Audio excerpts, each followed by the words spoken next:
hottest news of the day, or I guess maybe the last 24 hours or more. Dallas Cowboys decision to cut. They say cut in this. That's why I was saying. Oh, okay. But Well, you were it is saying a cut. release. Release is like the nice way of saying it, I guess. I think it's.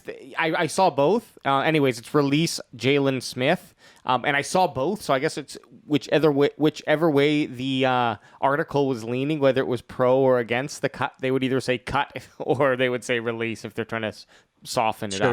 Sugarcoat it a little bit. Is that why you're wearing Jaylon Smith's jersey today? There's only one number 9 that's ever worn the Cowboy jersey. That's Tony Romo. But let's talk about Jaylon Smith. Yeah. As anyone that's watched the podcast or listened to the podcast or even listen to me talk for about 20 minutes about Cowboys football, I'm going to talk about how I not hated Jaylon Smith, but I thought he was underperforming. And so I think it was on Tuesday night. They ended up, was it Tuesday or Monday? Either way, doesn't matter. Yeah. They ended up releasing him, and it was weird because I find it kind of pointless that they released him at this time of the year because they still owe him $7.2 million.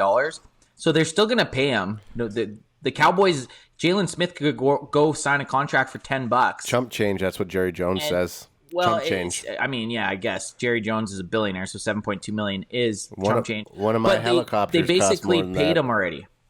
Right. Yeah. I think he had over $30 million in guaranteed money, and then they have how much is it? 7.2 million. That's he's eating. I mean, This year. This he year got paid $7.2 million from the Cowboys this year, no matter what. Okay, so go ahead.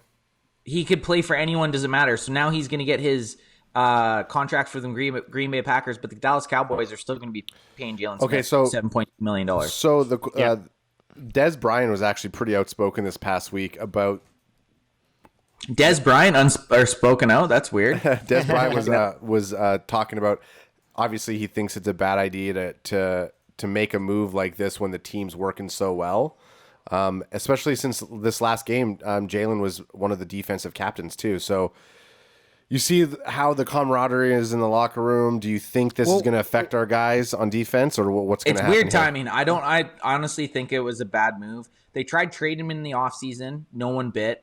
They tried to get rid of him in the offseason, but at this point of the year, what does it benefit? The only thing I could have attribute to it is there was some sort of friction between him and other people. That's the only thing that makes sense to me. There's either friction there, or he asked for a release and they said sure. So what they're saying though is the whole reason that they released him, it came out, Jane Slater reported it, was that they wanted to waive an injury clause.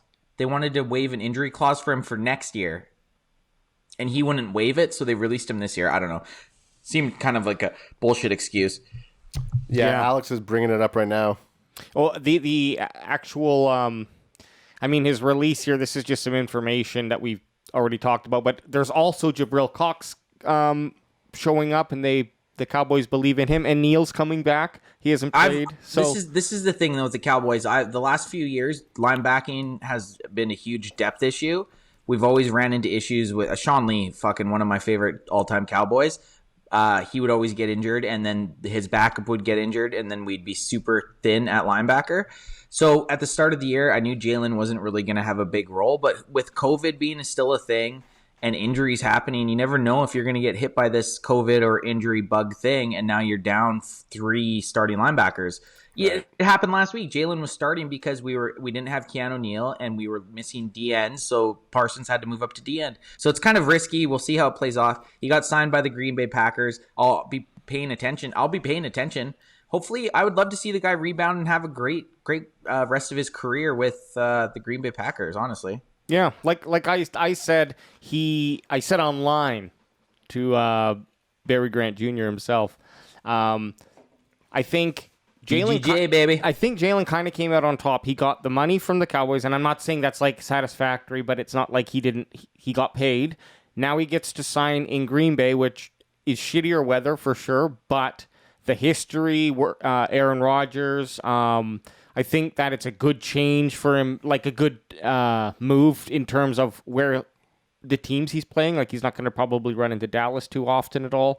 And yeah, like getting paid again, moving on. Maybe he has a less the same reduced role, but the pressure probably is off of him, and it's just I think he ultimately came out on top. Ultimately, for sure. You know who 100% he did. I mean, maybe a little bit of a ego bruise because he got released or cut or whatever you want to call it, but his pocketbook, and the guy's still going to play in the NFL probably for another 4 or 5 years. Like, it's not like he got released by his original team and he's going to just fade out. There's always going to be a spot for that type of player. He's just going to be making a lot less than he did on his second contract with the Cowboys. Do you think Dan Quinn had a problem with him? I don't think Dan Quinn did. Dan Quinn probably just said that he wasn't going to. This is how it goes. Jaylon Smith, when everyone's healthy, is probably our 4th or 5th best linebacker, but he's our top paid one, right? Yep. So maybe why keep him around as a depth guy when you can have the younger guys that are getting guys that you know like Jabril Cox, who's going to be in the building for the next 4 or 5 years. Why not let him start growing right now?